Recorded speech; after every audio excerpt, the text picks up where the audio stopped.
Now it says I've got another live stream going, so it looks like I got two live streams going at the same time. Not sure how that works. Wonder why this section of the interior is plastic and then this section is fabric. Interesting. All right, guys. I'm back for a little bit of a follow up to my last live stream because we got cut off. Not sure if we're connected now, but if we are, um, all right, Monsieur Tiedrich's back. Yeah, they dropped the live stream a moment ago. I don't know why. I forgot what we were talking about too, because I had to deal with the frustration of trying to reconnect. I'm having myself a JP Farrell before I go in there, man. I got about 5 minutes left, Jeff. What do you know good? What do you want to know? What do you want to talk about?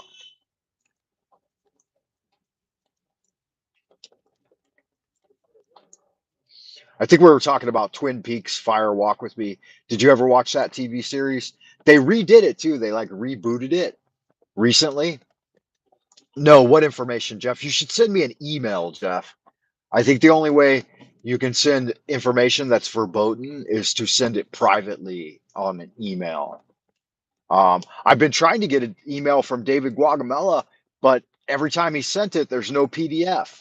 So, David, if you're out there, if you hear this transmission, David, try to, I guess, I don't know, man.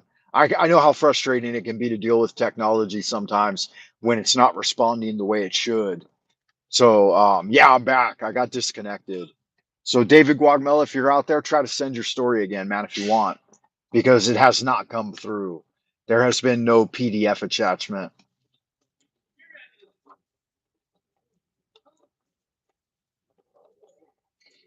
Yes, Jeff, they are censoring in real time now. It's called full spectrum dominance of the information airwaves.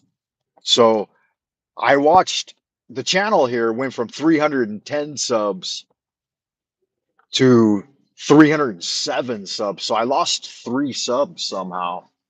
And I'm stuck right at around the 300, which typically happens.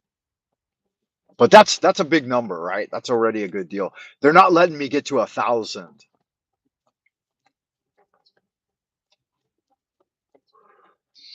Because if you get to 1,000, you're entitled to like a couple of fractions of a centavo per video or something, and you might actually get like a 50-cent check once a year, and they don't want to have to do that. They don't want to have to cut you a 50-cent check. Okay, Chris, good to know, man. Yeah, we're back, Nunu, man. We got terminated somehow. I think it's the internet over here too. Like it bumps out sometimes. Jeff was talking about the censoring. He doesn't like being censored. But Jeff, who nobody likes being censored, Jeff. It's even less fun when you get community strikes. But that's part of the entrainment, right? You talk about something they don't like, they block you. You talk about something they don't like, they bump you for a week. You do it again, you do it a second time, you talk about something they don't like, they bump you for 2 weeks and threaten to eliminate your 1,500 videos or whatever, 1,000 plus. I think I'm up to about 1,200 videos now on the channel, which once I started live streaming, it went from like I had 200 videos to over 1,000, like pretty quick. And you got to consider that each one of those are anywhere from 20 minutes to an hour long. I average around 30 minutes on a live stream sometimes. It could just be the CERN, the concern. Yeah, it could be. Okay, really? Yeah. So from 200 to 300, that's a big jump, huh? It took me what 5 years to get 100 people. I don't know how it works. Haven't figured it out yet. I don't think anybody has. There's there were waves, of interest. And so sometimes people will get interested and then you'll get upshots, and then I don't know. I don't know. It doesn't really matter, I guess. I've met a few cool people, and that's good enough. Like you, Jeff, Chris, Nunu, Mary Moon. I mean, meeting four cool people on the internet. David. Who else tunes in? Sasquatch Roadkill. Uh, Callie, Karen, Diane. So like, yeah, just from those couple of mentions in the coast to coast chat, I picked up more cool people than I've ever really had on my channel. In in any given year, there's only been like maybe one person that would like even talk to me or leave comments on my videos and stuff. So yeah, meeting meeting half a dozen cool people in the last year, that's a big fucking deal. You know what I'm saying? Definitely. And as long as the channel stays small, then like you never get monetized and you don't really have to worry about it so much. But you still got to watch your mouth, man. It's self-censor on a regular basis. I don't think they care that I say potatis, potato head. But they do care. It just shows that like they're so concerned with the censorship of free speech that even the smallest channels get censored. So that's kind of alarming. Yeah, if you see it coming, run. So New York City released a video about what to do if a nuke hits. Huh. Tiedrick says they're talking about nukes hitting in New York. That means they're probably planning a false flag nuke operation of some kind, which they've been wanting to do for a long time. You got to realize that the number one enemy of the American people is and has always been the American government. Even when government was originally set up, that was the number one enemy of the people, and they knew it, and they wrote it into the Constitution. The Constitution was always meant as a document by the people to control government and try to prevent its growth. So, more fear mongering, rattling the nuclear saber. Yeah, it's not going to happen. I don't think there's much punch in most nukes anyway. Even the so called big ones, the hydrogen bombs, they're not really that powerful, man. Um, and that's coming from my dad. My dad worked on the nuclear program. He was in Operation Crossroad, Operation Starfish, Operation like three high level nuke operations. He was on Task Force One. Uh, he was an officer in Nimitz Navy, and it's mostly fantasy, Jeff. But a lot of people love their fantasy. They love their sci-fi, not NASA fantasy, and they love their nuclear fantasy of watching the world explode into a nuclear fireball, which couldn't. That's not a reality. It couldn't actually ever happen. They love their nuclear disasters: 3 Mile Island, Chernobyl, Fukushima. It really gets the blood pumping, right? When you think about it. Um, yeah, I mean, it doesn't really matter in the end. You're gonna go out one way. Imagine going out in a nuclear fireball. That would be more interesting than just growing old, right? You know, I think it would be horrible to die that way, but just if you can, once you go into shock, you're separated from the pain anyway, right? And then you would just be an observer. And once you lose like vision, like you can't really see any of it. And so all sensation would be lost pretty quickly, right? I mean, so like I don't think one thing's going to be worse than another thing.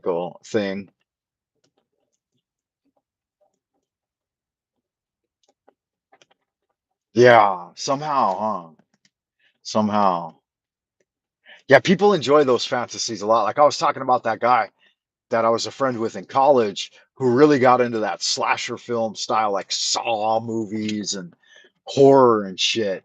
And he thought it was the best thing ever. And I'm like, I would watch some of it with him and I'd be like, don't you feel like this is poisoning your mind? Don't you think it's like number one, desensitizing you to it? Yeah, the whole Freddy Krueger horse shit. And I'm like, but at the same time, isn't it kind of promoting this behavior? He's, oh man, it's just good fun. Have another fucking beer. And I'm like, no, man. I said, you should spend your time engaging in healthful activities that produce more valuable content for the world somehow. But I was big into my Taoist kung fu and stuff, and it was a mostly vegetarian diet. I do enjoy meat. I love it. I think good meat is good for you. But I did use a mostly vegetable diet with grains and stuff, rice. And then it turns out that's not the greatest thing either, that a higher protein diet is probably better for you. And so it varies. I mean, you're going to live, they say, about 60 or 70 years with the condition of the world today.